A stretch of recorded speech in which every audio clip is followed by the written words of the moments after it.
you can. People don't become rational by choice. This is a very strong wording from a book known as Teacher Narit, written by a Mm-hmm. young talent author from Thailand, a country that is known to Sri Lankans and holiday goers worldwide. Behind this beautiful country's beaches and its history, there is also a lot of political turmoil and things that has been kind of controversial for so many decades. Uh, Within that society lives a very resilient nation. So today we are going to introduce one of these voices from Asia in our the Voice Asian segment in Asia Review's attempt to bring Asian voices to the world. And let me introduce you to Padma Bure. Am I pronouncing your name properly? It's PAMDA, PAMDA, and that's my nickname.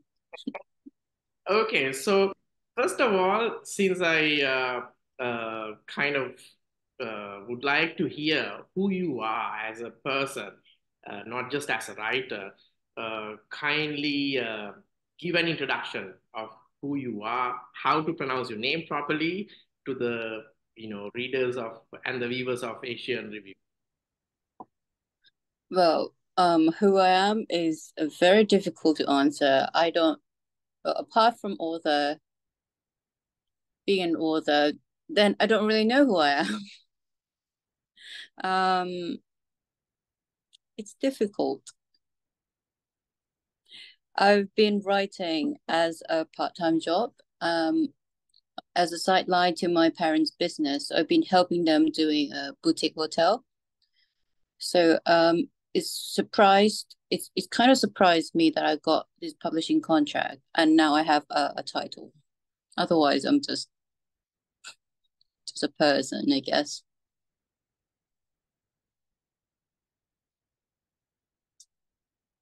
Right. Okay. So my first question for you would be the title of the book. Now, the title of the book goes as Teacher Narit, and Mm-hmm. title has a very significant story behind it. There's such a significant in the name. What does it? How does it relate to the story, and what is this name? How important to the? Well, it's I named the book after the main character. It's actually a working title, but it's kind of adopted by the Penguin Random House. So the story revolves around the main protagonist and the tension that Narrit kind of experienced resulted in the event that the book is all about, the 14th October 1973. So I think that that names kind of serve the purpose of the book very well, and it's kind of give some mysterious sense to the story because it's not because when he was actually a teacher, he's not named Narit. He's actually used the name Kata, but I just used the teacher Narit. A bit confusing, but once you finish the book, I think kind of can make some sense of it.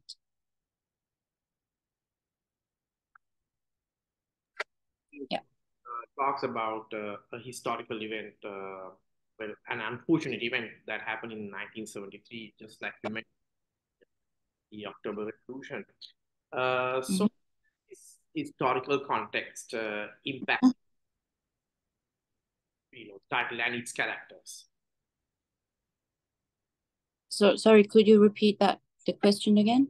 Yeah. So the background of the book is based on this very unfortunate incident which happened in the 1973, the October Revolution. So, how does this historical context impact its characters?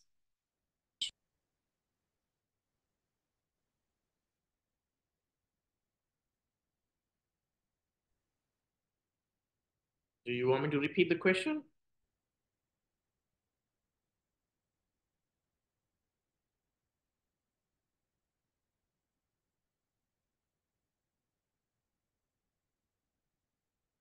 think we are having a technical issue. Oh, Okay, so I think I lost you for the last 2, 3 seconds. Uh, yes, I let couldn't hear. me repeat the question, and you can repeat the answer. So Okay. the book is based on the 1972 revolution, which was a human catastrophe in a way. So how does this historical context impact the story and its characters? Um, like I said in the written interview, the impact on individuals varies. It depends on like who you're connected to, whether you're a political activist, like in part one and part three, for example, in the book, reader can see how the aftermath of the revolutions tests each characters, like how they cope with the consequences, how they fight it out, and it's kind of taking the toll on them, and that's kind of show that the coping mechanism. And I think the historical weight hits the two protagonists, especially hard because the narratives are woven into their lives. So yeah, that's kind of the plot of the story.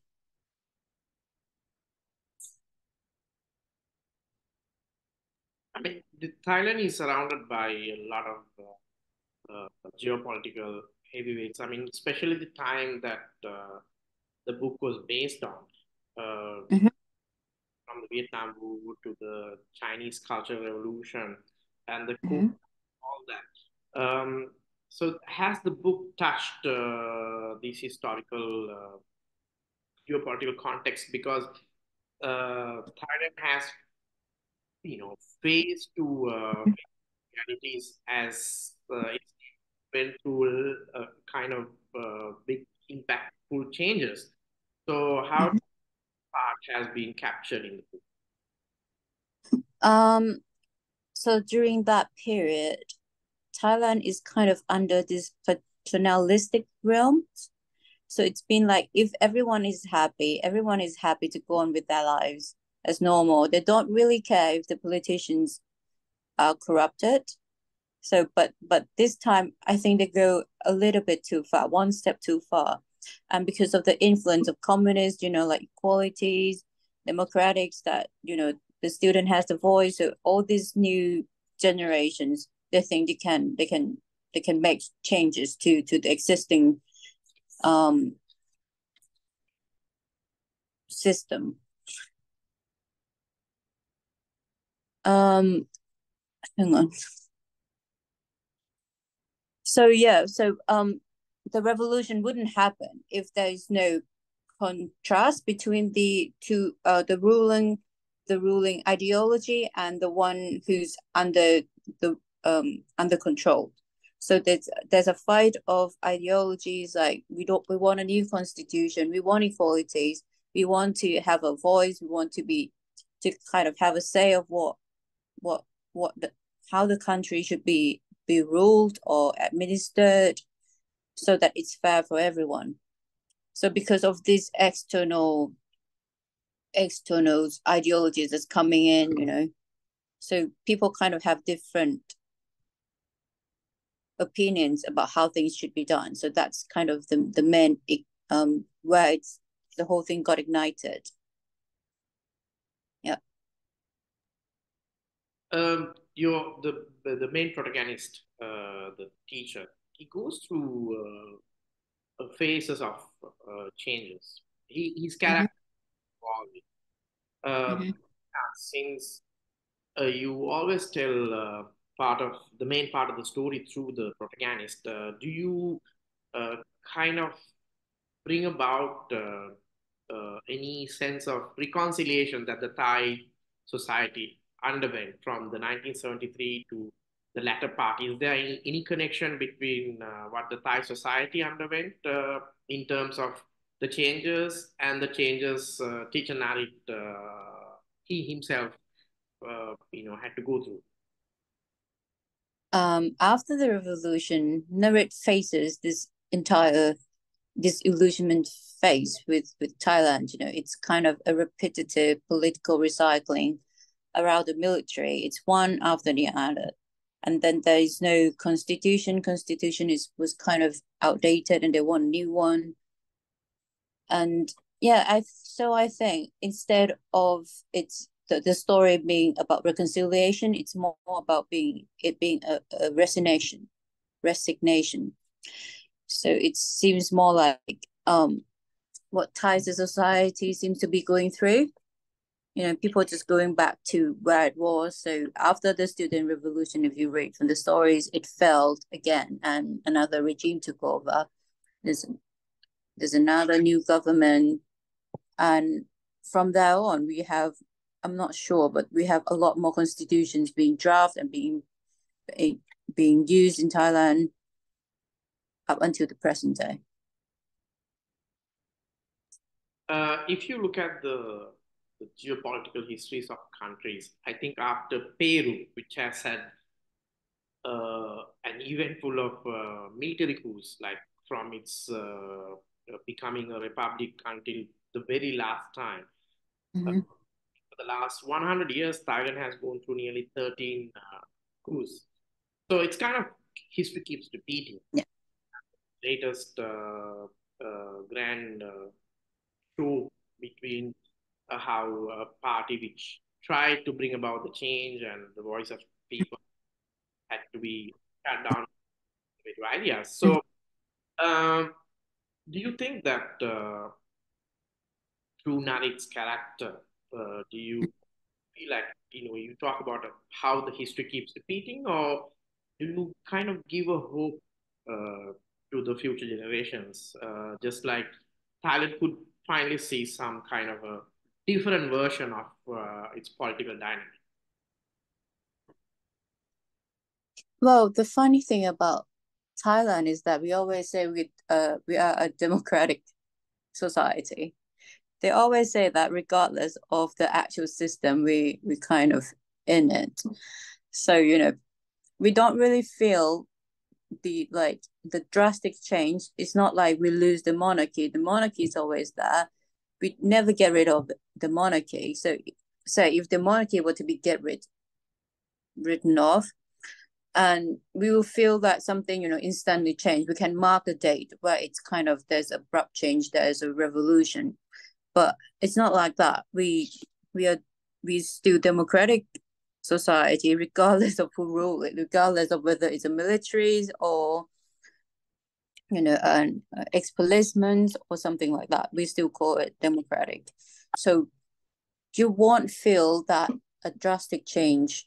You will feel like more like an evolution, but across decades. It's not like a one event going to change the country. Unlike an individual lives, if something happened during that protest or something like Narit or Quanta, their life is going to be turned upside down. So I would say it's more like a evolution for the country, but it's kind of a revolution for individual characters. I see a very interesting structure in the story. Now you say it in three parts, and I believe there is in every curve, like each part you try to bring a different theme or different version of us. So how does this structure contributes to Narit's journey or his characters evolve?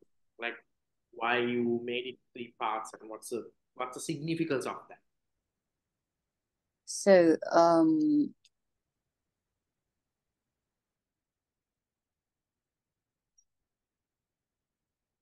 why is it three parts?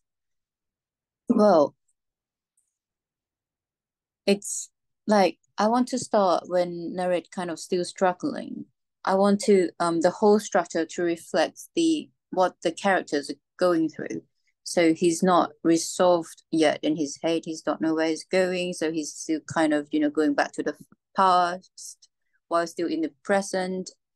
And then the part two is actually where everyone is actually in the past So that when you know that what went wrong and what happened there, kind of give the narratives to the back of their stories in the present, which is the present is 1988, according to the book. The past is not 1973.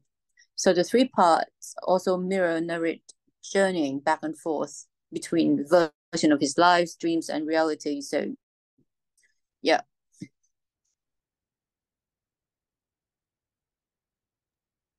Now, if you look at Narit's past, there's so much of pain, delusion, and regrets, and especially the part of emotional backlash that he had to go through.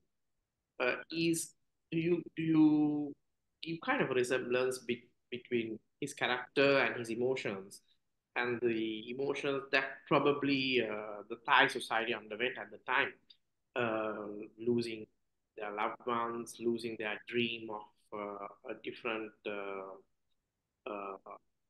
political freedom. So, do you bring about any similarities between these emotional similarities? I think to an extent, you can kind of say that it's a unified sentiment that the nation went through or goes through during that time.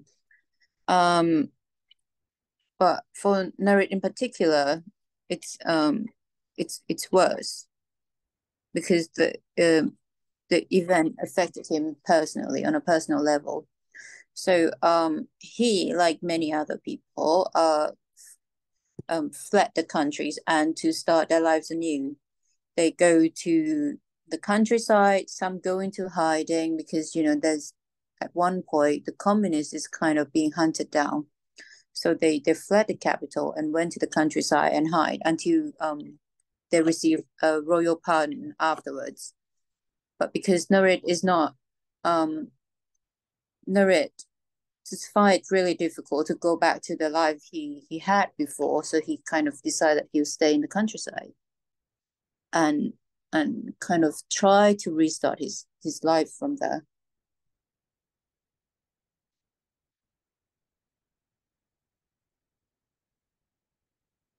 Hello, I can't hear you. Hi. In your story, love and redemption plays a major role. I understand it's a very strong sentiment and probably one of the most key sentiments attached to the humans. Uh, but it also begs a question. I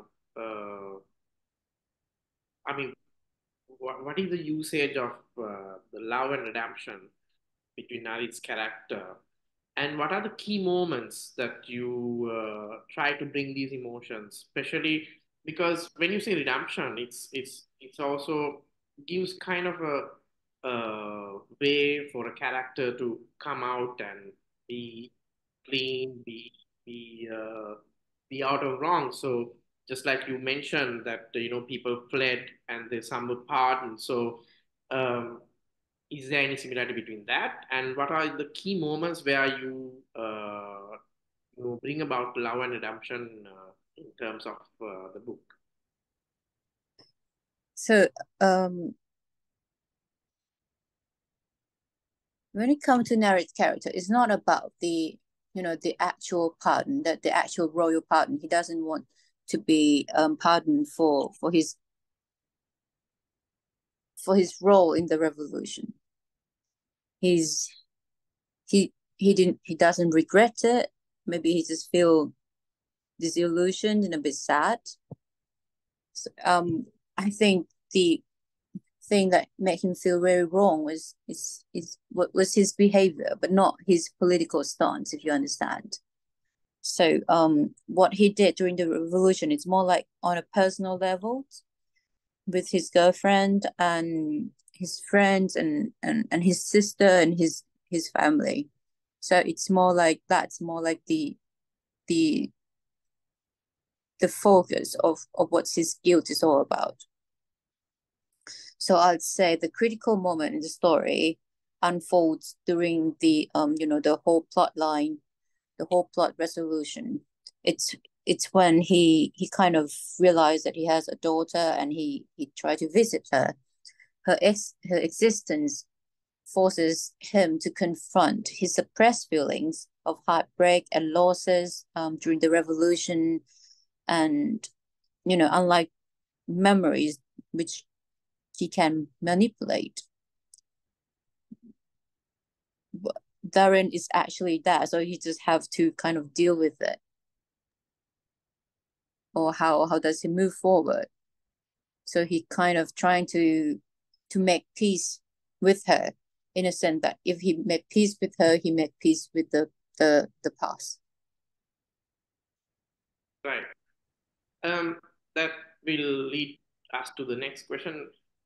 Now, in conflicts, I mean, around the world, even in Sri Lanka, we had a 30 years of civil war and conflicts in the world. And it's so unfortunate that people who has the same dreams, same kind of problems would attack another or harm another human based on Mm-hmm. ideology or on a different theme. Uh, but I think literature can play a major role in bringing about reconciliation between such communities. Well, of course, right now, if you look at the world, the right and the left wing parties and right and left wing ideologies are drifting apart. The world is becoming a very hopeless place. But now you bring a teacher narrative to tell a story that happened in the past. But if you look at the Thai society, it has been happening over and over again. There have been many teacher narratives that has gone through the generations. So you as a young writer and a literature voice, how do you see that your book fits into this space where I personally believe that books can always bridge gaps between people. Like in the 73 revolution, the Thais themselves kill other Thais because they believed in a different ideology. But at the end of the day, they all had to pay the same kind of bills. They had to find ways to live. So they never saw that part, that they being part of the humanity. So how do you think that teacher narrative brings this? Is there any sense of bridging the gap between this social divide? Mm. As much as I hope that Teacher Narit could contribute to building the bridges that go, beyond the political divides, the book portrays an event that results from a failed negotiation attempt. So that's how the revolution happens, because there's the NSC, the National Students Union, National Student Center, was trying to talk to the government, negotiating the way forward, but the government didn't want to give in. So that's how it went out of hand, the whole protests. So people always find things to separate themselves, to in group and out group. Like you have political football, your favorite football team, for example. And then if you go for Arsenal, another person go for Man U, and then you don't think that they're kind of the same kind of people as you are, because they're for another team, and they're not for your kind of thinking, your image, your self-image, or whatever. So there's always a different. So it's how people can negotiate and come to compromise, more or less. So when you fail to compromise on things significant, as like political ideology or how you rules people, and it's actually affect the daily lives, that's how they can't just put up with it anymore. If they're really affected, and the price of everything is high, the inflation is high, of course there are going to be riots, and there are going to be fight and civil war, because people are not happy. So yeah, I think so. The book doesn't offer any bridges, I'm afraid, but it's kind of offers empathetic insight into the human experience, like how they move forward after such event has happened. Right. Well, it's a very captivating thing, at least to talk about the emotions that went through. Now, it begs me the question, you come from a later generation and you have not lived this revolution. So, Mm-hmm. to captivate the emotions as well as the incidents, the chronology, you need to do a lot of research. So, two things. First of all, how did you hear about how people felt, and how did you do that part of your research, especially, let's say, after a massacre or after a war, you can talk to victims and ask them one to one how they felt. You can have an idea of the grief. So how did you go about that, as well as the incident, especially when you, I mean, let's say something like Cuban Revolution. There are two versions of the story, so you need to kind of give a middle line for not to antagonize either party. So how did you get your research work done for the book? My research, it's a famous piece of history in Thailand. So there's a lot of books written on it, on an account of a day-to-day basis of what happened. There's even a monument for it. So and it's pretty recent, like 1973. It's my parents' generation. My mom herself, actually, she was at the university, the Thammasat University. She was a first year student at that time, so she can kind of tell me what it's like during that period. I have my mom, I have my aunt, I have my dad, and all their siblings. They're kind of all from that era. So I can talk to them and I can do research, and there's a video of the actual event of what actually happened during the day.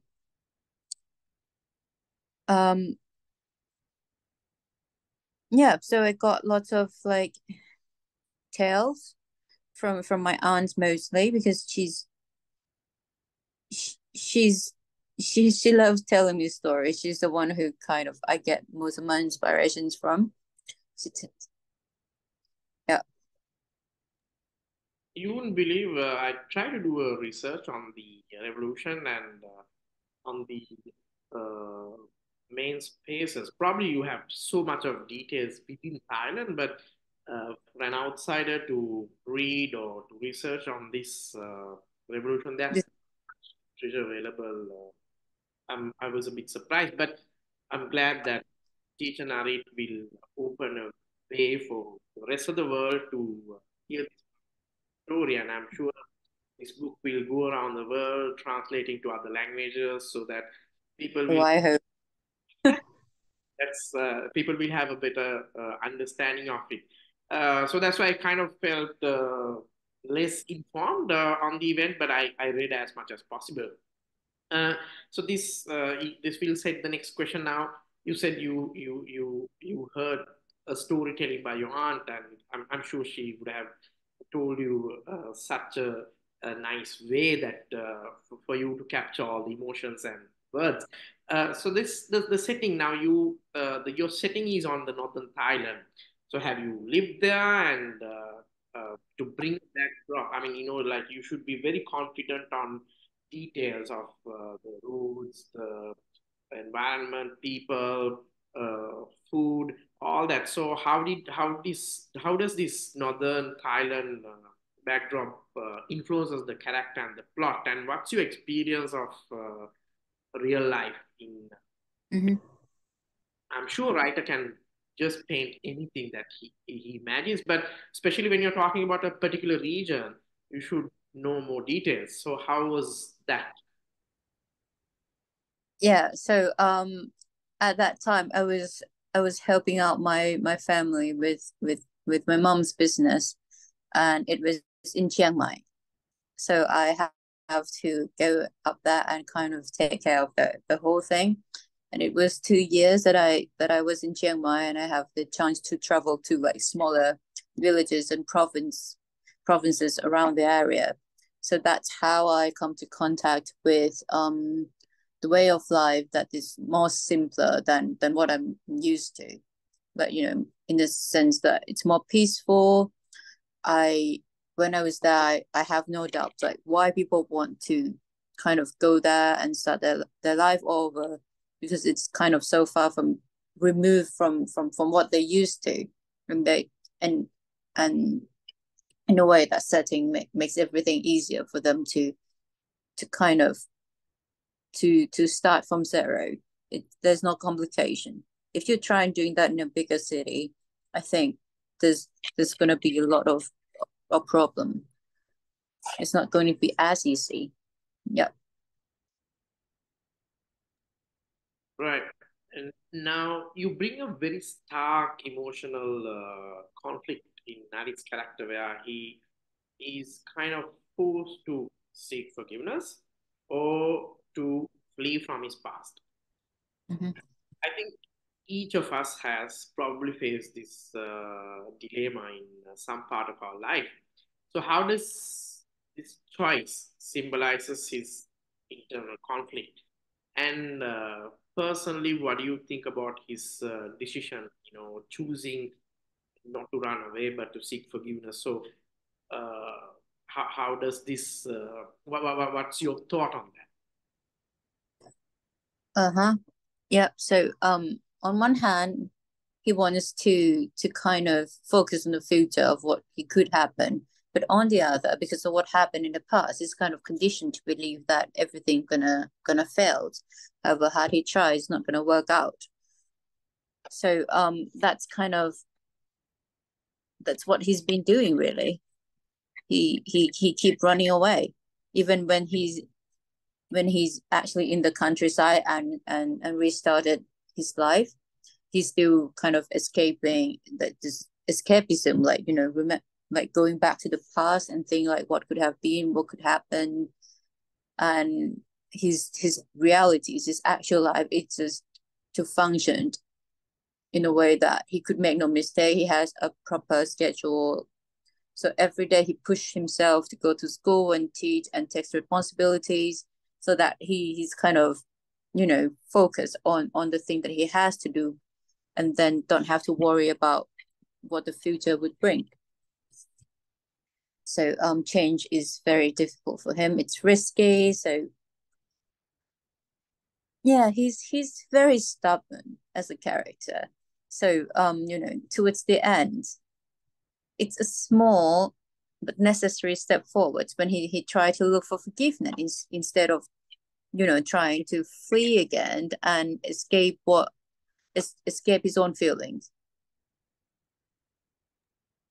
So why did you make the Narit a headstrong, a very stubborn person?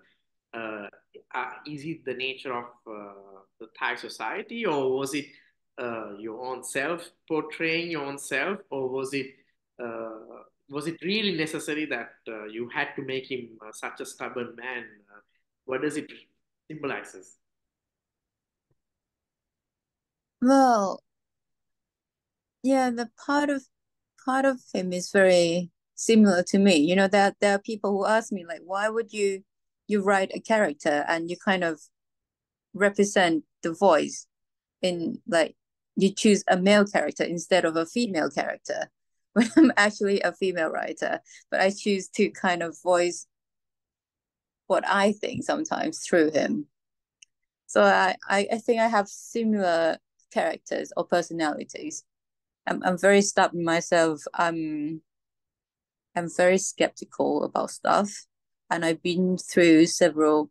I used to be quite political, but now I'm kind of give up. I used to be in the going on a protest like red shirt, yellow shirt, and then at the end nothing changes. We go back to where we was. Thailand is still the same place. Lots of corruptions, and no one's really actually doing anything. So the society is just stagnant. That's what I feel. So yeah, Narit is disillusioned. I'm disillusioned. So we have similarities, I guess. But I think in most of the cases, I have heard this part where you yourself become very stubborn and headstrong. And this is true to many authors I know. I don't know whether universe. So you already kind of answered the next question I'm going to ask you, like what you really have seen in your society where nothing Yeah. changed. But let me ask it for the rest of the world. So Thailand's history, when you read through it and when exploring, Mhm. learn or gain deeper. I mean, what kind of a deep understanding you got through it. I believe that if people really learn history and in a proper sense, the world would have been a very different place because history shows how each incident could evolve to become a different reality. So, but the history of Thailand has been more or less the same version in different colors and different themes. But underneath the theme is the same thing. But you clearly said it: yellow shirts to red shirts. It what has changed? So has the Thai people learned from the history? I'm not too sure. But let me ask you that question: what did you gain as a deep understanding of the narrative from the history? I think I gained the I understand that nothing gonna change because it's not just how it's not just what happened, but it's also the characters of the society, the Thai society as a whole, because we tend to forgive our intruder. We forget really easily. Is this word that's called "mai pen dai," which is like it's okay, no worries. So whatever you wrong them or the Thai people, then they'll come off it, and then they say like it's okay. It's the past. Let's focus on the future. Um, it has to stop somehow. There's no like entrenched hatred in Thai society. In a way, if you look at it, like there's a positive in that kind of mentality. If you look at this, the war in Israel, for example, there's this entrenched difference between Jewish and Islam, and they just won't forgive each other. They just can't live with each other. But for Thai people, it's different. They're willing to overlook everything and just move forward. So that's why it's kind of there's no what do you call it? It's like the last fight or the last war or whatever. There won't be that because it's gonna keep repeating every time. But it's nothing huge, nothing big because after a while we'll just forget and just move on. It's going to be a new difference, let's say. It's not going to be like, the same thing that they go over again and again and it's not and still not over it. They're gonna be a new issue. Well, if the societies won't undergo change, if the societies fails to be compatible with the, because each generation has different problems. Each generation sees the world in a very different manner. So if it is the same core people who will hold on to that dreams, Mm-hmm. uh, like you said, the troubles keep coming in different manners. But I Mm-hmm. from you is also that people in Thailand they they they are able to forget, but Mm-hmm. or they are kind of okay to live with this reality because simply they cannot do anything more than that. Yeah. In a way, it's a very unfortunate situation because you hope to create a different world, but you are stuck in a place. Uh, in most of the countries, the reality. Uh, so next question would be about your cross cultural experience, because when I did a reading about you have been all around the world from west to east, in Japan, in New Zealand, in now you are, I'm sure you are in United Kingdom at some point, learning, you're doing a master's or something. Yeah, So I'm doing. cross cultural background, especially when you travel, you see a very different world from your own. So how does that help you to bring this book to a different experience from other Thai writers? How does your background helps you to kind of give a different input into the into saying a story?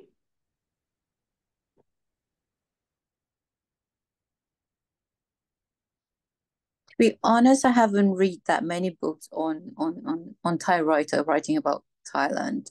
It has been quite difficult because most of the books on Thailand has been written by foreigners. Yeah, until recently, I guess I see a few titles that's written by Thai, but I haven't got a chance to read it properly. But I think my background is kind of teach me how literature is like, because I've been doing Asian studies, European studies, so I haven't been doing any writing courses or something like that. So by actually reading all these books, it's kind of teach me how to write a book. And I'm not sure whether the perspectives on my book it's reflect my intercultural background, because I'm trying to focus on the Thai culture. Maybe from I'm not sure. I'm kind of both insider and outsider, so it's kind of strange in a way. So you tell me what it sounds like or read like or whatever. I strongly believe that when you have cross cultural experience, you could be more open about a subject. You could be more, because you have seen different emotions, how people react in different societies. So it's Yeah, I think I'm more kind of outspoken. I don't care so much. I mean, in Thai society, you kind of have this tradition of of conformist, of being a conformist. People don't want to stand out. uh, the thing about the narrative, especially the historical context. The the world goes right now. If you look at the world, it's all about information warfare. How to create the best or the most suitable narrative to themselves. If you look at any historical context, any incident, whether it's the collapse of the Soviet Union, Cold War, Second World War, people try to create their own narratives and say this is the history, or this is how the history should be, and they pick the history from wherever they like and make a narration out of that. Now you recreate a part of history which has already happened, and Mhm. after decades, you are kind of recreating a part of a very controversial part of that. Uh, in terms of change, the Thai society is has very less chances to uh, obtain a change. So, in the same way, when you recreate a narration, did you experience any backlash? Was there any pushback against your way of telling the stories of 1970s? Um, no, I haven't had any feedback on that. Mainly because my book is in English. I mean, I don't think that there are that many people in Thailand who are Thai and that interested in politics reading the book just yet. So I guess that's one of the reason I haven't got any pushback for how I retell the stories. That's a good thing to hear in a way. Uh, what's at the end? What do you believe that the legacy of Nari leaves behind, and what's the core message for your readers? Mm-hmm. So although the theme is like you said, it's like love and redemption. I mean, like sometimes you just don't want to wait until that point where you have to kind of redeem yourself or you redeem what you did. So I think the better way to live is to kind of live while you can. People don't become rational by choice. So that's what Narit's father said to him. So I think that would be wiser because Narit's journey is not a very pleasant one. It's very difficult. So you made sure to dramatize it to a level where people really feel the entire plethora of emotions from the hardships to the happiness. Well, he's getting there. Right. Hope. And what are your future projects? For now, you already have a readership, and I'm sure people have gotten to your style and they kind of see how your characters evolve. So I'm sure you have a readership now, and you're already talking to the other Asian countries and the rest of the world through different channels. So could you give us a heads up, like any new books coming, or what are your future plans in the literature? I I'm not sure yet. I might start writing another book, but not yet. I have nothing planned at the moment. For now, I want to finish my master degree in psychology, and I'll see what I'll do from there. So I hope that there'll be more great work from you, and we hope to bring about if there is any such work to the rest of the world through the Asian reviews. And so today we spoke to uh, one of our Asian voices. Would you mind repeating your name one more time? It's PAMDA, PAMDA, and then Buri. Buri is short from my surname, Buri Jitinanda. I don't think anyone can pronounce that, so I shorten it. There's some similarity between the names of Sri Lankans and Yeah. So I heard. It's actually Bali Sanskrit. You know. okay. Yeah.